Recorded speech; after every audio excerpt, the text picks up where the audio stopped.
Hello and welcome to Alok economics classes. आज का जो टॉपिक हम लोग पढ़ेंगे उसका नाम है आपका law of supply and price elasticity of supply. इसमें आज हम लोग एमसीक्यू पढ़ेंगे इस चैप्टर का पूरा कंप्लीट। और जो आज एमसीक्यू हम लोग कवर करेंगे इसमें जो सारे पॉसिबल क्वेश्चंस हैं आपके वो इसमें इंक्लूड किए गए हैं। इस जो एमसीक्यू है ये इसके बाहर से लगभग कुछ छूटा नहीं है। तो जो लगभग इसमें जो टॉपिक कवर किया गया है वो सारे कवर किए गए हैं जिससे कि पॉसिबल क्वेश्चंस बन सकते हैं एग्ज़ाम्स में आपके। ठीक है, तो चलिए शुरू करते हैं। और अगर आप चैनल पर पहली बार विज़िट कर रहे हैं तो चैनल को ज़रूर सब्सक्राइब कर लीजिए और वीडियो को लाइक कर दीजिए। और ये नोट्स आपको इसका अगर आपको नोट्स की ज़रूरत है या आपको टेलीग्राम ग्रुप पर मिलेगा। और अगर आपका कोई डाउट होगा तो आप इंस्टाग्राम पर आप मुझे बताइएगा, जिसका लिंक आपको डिस्क्रिप्शन में मिल जाएगा, या फिर आप मुझसे फेसबुक पर भी जुड़ सकते हैं, उसका भी लिंक आपको डिस्क्रिप्शन में मिल जाएगा। तो चलिए इसको पढ़ते हैं और देखते हैं law of supply and price elasticity of supply. इसका मैंने कम्युनिटी में पोस्ट भी डाला था जिस पर काफ़ी लोगों ने कहा कि सर हमको एमसीक्यू चाहिए, तो आज आपके सामने है। हालांकि थोड़ा लेट हो गया लेकिन चलिए आ गया। तो देखिए पहला क्वेश्चन है आपका, refers to the quantity of a commodity which producers or sellers are willing to produce and offer for sale at a particular price during a particular period of time। तो अगर आपने इस चैप्टर का lecture अगर आपने cover किया है, पढ़ा है, जो कि मैंने बहुत पहले ही इसको बना दिया था, पढ़ा दिया था। अगर आपने अभी तक नहीं पढ़ा है तो उसका भी प्लेलिस्ट हमको डिस्क्रिप्शन में मिल जाएगा, आप उसको चेक कर लीजिएगा। और अगर आपने इसको सप्लाई चैप्टर पढ़ा है तो आप इसका आंसर ज़रूर जानते होंगे।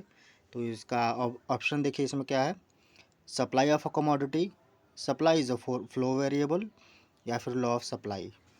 इसका आंसर क्या होगा आप बताइए। Question number 1। तो इसका आंसर देखिए, इसका आंसर होगा आपका सप्लाई ऑफ अ कमोडिटी। तो क्या हो जाएगा, supply of a commodity refers to the quantity of a commodity which producers और sellers are willing to produce. ये वो क्वांटिटी कमोडिटी होती हैं जो प्रोड्यूसर या सेलर चाहते हैं प्रोड्यूस करना और उसको ऑफ़र करते हैं सेल के लिए किसी पर्टिकुलर प्राइस पर और किसी पर्टिकुलर पीरियड ऑफ टाइम पे। ठीक, क्वेश्चन नंबर 2 देखिए क्या कह रहा है। क्वेश्चन नंबर 2 कह रहा है, refers to the quantity of a commodity which a firm is willing to produce and offer for sale at a particular price during a specified period। अब इसमें स्पेसिफाइड पीरियड आ गया है। तो इसके ऑप्शंस क्या हैं आपके, इसके ऑप्शंस हैं आपके इंडिविजुअल सप्लाई, मार्केट सप्लाई, या ए एंड बी, या फिर लॉ ऑफ सप्लाई। तो इसका आंसर बताइए क्या होगा क्वेश्चन नंबर 2 का। तो इसका आंसर होगा आपका इंडिविजुअल सप्लाई। ठीक है ना, दूसरे का ए और पहले का भी ए ही था आपका। चलिए अब आगे बढ़ते हैं, क्वेश्चन नंबर 3 देखते हैं। क्वेश्चन नंबर 3 कह रहा है, the quantity that all the producers are willing to produce and offer for sale at a particular price during a specified period is known as. इसमें भी थोड़ा थोड़ा सिमिलैरिटी है, लेकिन ये इसमें विलिंगनेस है to produce and offer for sale at a particular price during specified period. इसमें भी है, इसमें क्वांटिटी की बात करी है, इसमें कमोडिटी का ये प्रोड्यूसर का बात किया गया है। तो इसका ऑप्शन है आपका market supply, industry supply, law of supply, या फिर ए एंड बी, या फिर पहला और दूसरा दोनों होगा। तो क्वेश्चन नंबर 3 का आंसर आप बताइए क्या होगा इसका आंसर। चलिए, तो इसका आंसर होगा आपका, अगर आपने ऑप्शन नंबर डी अगर आपने चूज़ किया है 3 का, तो ये आपका आंसर बिल्कुल सही है। ठीक है ना, इसका होगा आपका डी, ए एंड बी, यानी मार्केट सप्लाई और इंडस्ट्री सप्लाई दोनों होगा।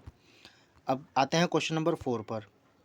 Is a statement which states that the relationship between the quantity supplied of a commodity and it's determinants.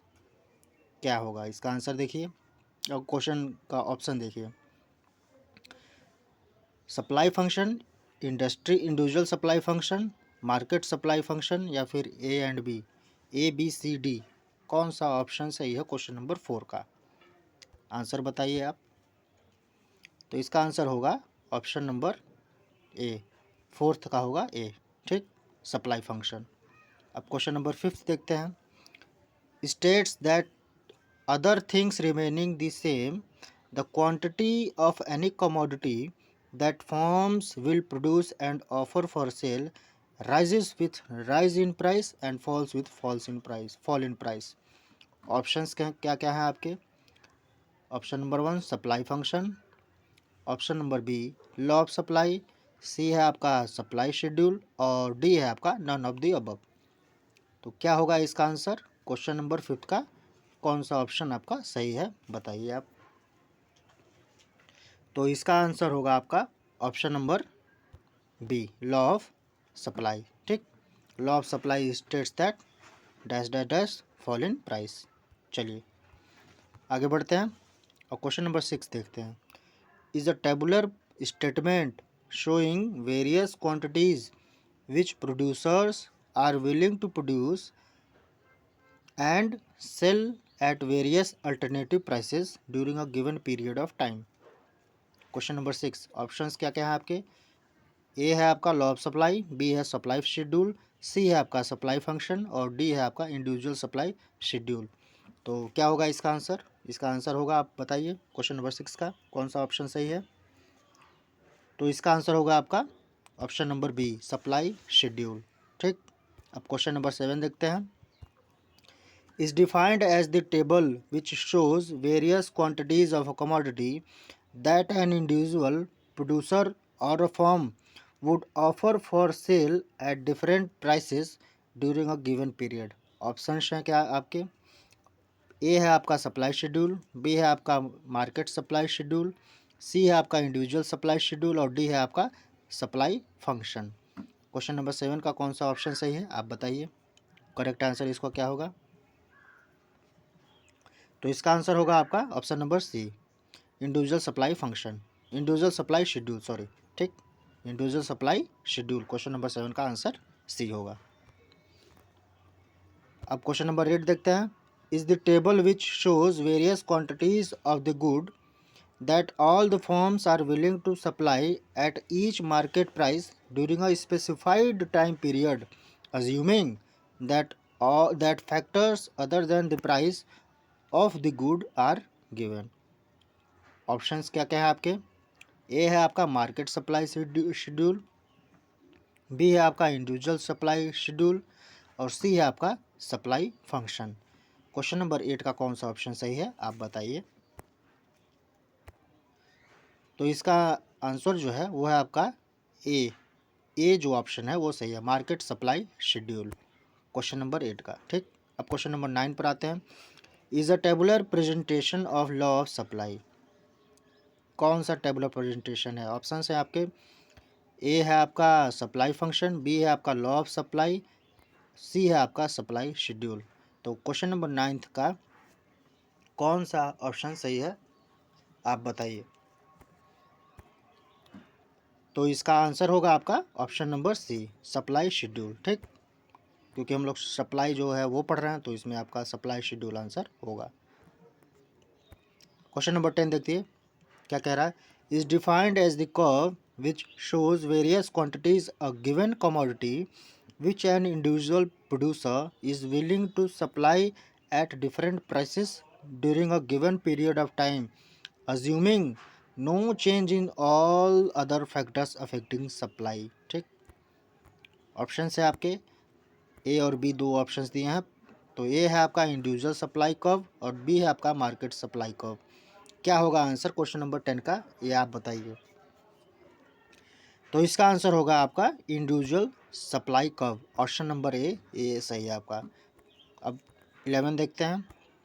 The curve which shows various quantities of a commodity which the producers are willing to produce and sell at different prices during a given period of time assuming that factors other than the price of goods are given. इसमें भी दो option हैं आपके, ए और B. तो इसमें भी market supply curve है और इंडिविजुअल सप्लाई कर्व है। अगर आप इसका आंसर तो पता ही चल गया। अब इसका भी आंसर आप अनुमान लगा सकते हैं कि क्या होगा। तो इसमें आपका आंसर हो जाएगा क्वेश्चन नंबर 11 का ए वाला, मार्केट सप्लाई कर्व। इसमें इंडिविजुअल था, इसमें मार्केट हो गया। ठीक, चलिए आगे बढ़ते हैं। Question number 12, the price below which the sellers are not willing to sell their goods is called. मतलब वो प्राइस जिसके नीचे वो सेलर्स या प्रोड्यूसर हैं वो आना ही नहीं चाहते हैं, ठीक है ना, उसी पर रहना चाहते हैं, तो उसको क्या बोलते हैं हम लोग। ऑप्शंस हैं आपके, market price, selling price, reserve price या कम्पिटिटिव प्राइस। बहुत ईजी है ये। क्वेश्चन नंबर 12 का आंसर बताइए कौन सा ऑप्शन सही है। तो इसका आंसर होगा आपका 12 का सी। ठीक, रिजर्व प्राइस। अब क्वेश्चन नंबर 13 देखते हैं। In movement along the supply curve when the quantity supplied rises due to rise in the price is called. क्या बोलते हैं इसको। ऑप्शन है आपके, extraction of supply, contraction of supply, extension of supply या फिर ए एंड बी। ठीक, चार ऑप्शन है आपके ए बी सी डी। कौन सा ऑप्शन सही है क्वेश्चन नंबर 13 का, बताइए आप। तो इसका आंसर होगा आपका क्या, option number C, extension of supply. ठीक, अब क्वेश्चन नंबर 14 देखते हैं। In movement along the supply curve when the quantity supplied falls due to a fall in its price is called. क्या बोलते हैं। चार ऑप्शंस दिए गए हैं। पहला ए है आपका एक्सटेंशन ऑफ सप्लाई, बी है आपका कॉन्ट्रैक्शन ऑफ सप्लाई, सी है आपका ए या फिर बी, ए और बी दोनों होगा, या फिर डी है आपका नॉन ऑफ द अबव। तो क्या आंसर या ऑप्शन इसका कौन सा सही है आप बताइए क्वेश्चन नंबर 14 का। चलिए, तो इसका आंसर क्या होगा क्वेश्चन नंबर 14 का। क्वेश्चन नंबर 14 का आपका होगा कॉन्ट्रैक्शन ऑफ सप्लाई। यहाँ पर एक्सटेंशन और यहाँ पर आपका आ गया कॉन्ट्रैक्शन ऑफ सप्लाई। ठीक, अब क्वेश्चन नंबर 15 देखते हैं। When the amount supplied of a commodity increases or decreases because of change in factors other than the own price of the commodity is called। चार ऑप्शंस इसमें भी दिए गए हैं। ए है आपका चेंज इन सप्लाई, बी है आपका इंक्रीज इन सप्लाई, सी है आपका डिक्रीज इन सप्लाई या फिर D A and B both. बताइए क्वेश्चन नंबर 15 का कौन सा ऑप्शन सही है। तो इसका आंसर होगा आपका A, option number A, change in supply. ठीक, क्वेश्चन नंबर 16 देखिए। refers to a situation when the producers are willing to supply a larger quantity of the commodity at the same price or same quantity at a lower price। चार options इसमें भी हैं आपके। A है आपका increase in supply, B decrease in supply, C change in supply, D A and B. Question number 16 का कौन सा ऑप्शन सही है आप बताइए। चलिए, इसका आंसर है आपका A, option number A, increase in supply. अब क्वेश्चन नंबर 17 देखते हैं। Refers to a situation when the producers are willing to supply a smaller quantity of the commodity at the same price और same quantity at a higher price. चार options इसमें भी हैं आपके। A है आपका इंक्रीज इन सप्लाई, बी है decrease और इन सप्लाई, सी है आपका चेंज इन सप्लाई और डी है आपका ए एंड बी। तो कौन सा ऑप्शन सही है क्वेश्चन नंबर 17 का, ये आप बताइए। तो इसका आंसर होगा आपका option number B, decrease in supply. ठीक, ये इसका आंसर करेक्ट है। क्वेश्चन नंबर 18 देखते हैं। Which elasticity of supply measures the degree of responsiveness of the quantity supplied of a commodity to a change in its price. It measures the sensitivity of the quantity supplied to a change in the price. तीन option इसमें है। Cross elasticity of supply, price elasticity of supply या फिर income elasticity of supply, A B C. कौन सा option सही है question number 18 का, कौन सा ऑप्शन जो है आपका करेक्ट है वो आप बताइए क्वेश्चन नंबर 18। तो इसका आंसर होगा आपका option number B, price elasticity of supply, ये आंसर इसका सही है। क्वेश्चन नंबर 19 देखिए। What represents a case in which the quantity supplied is responded by an infinite amount to a very small change in price। चार options इसमें भी हैं। Infinite elastic supply, perfectly elastic supply, C है आपका A and B या फिर D होगा all of the above. A B C D में कौन सा आंसर सही है क्वेश्चन नंबर 19 का, कौन सा ऑप्शन करेक्ट है बताइए। तो इसका आंसर होगा फ्रेंड देखिए option number C, A and B, infinite और परफेक्टली इलास्टिक सप्लाई, ये दोनों आपका सही है। ठीक, क्वेश्चन नंबर 20 देखते हैं हम लोग।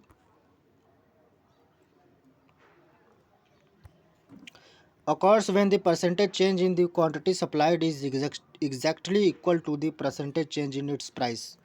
ऑप्शन है आपके, ए है आपका unitary elasticity of supply, B है perfectly elasticity of supply, C है आपका इन इलास्टिक सप्लाई, या फिर डी है आपका नन ऑफ द अबव।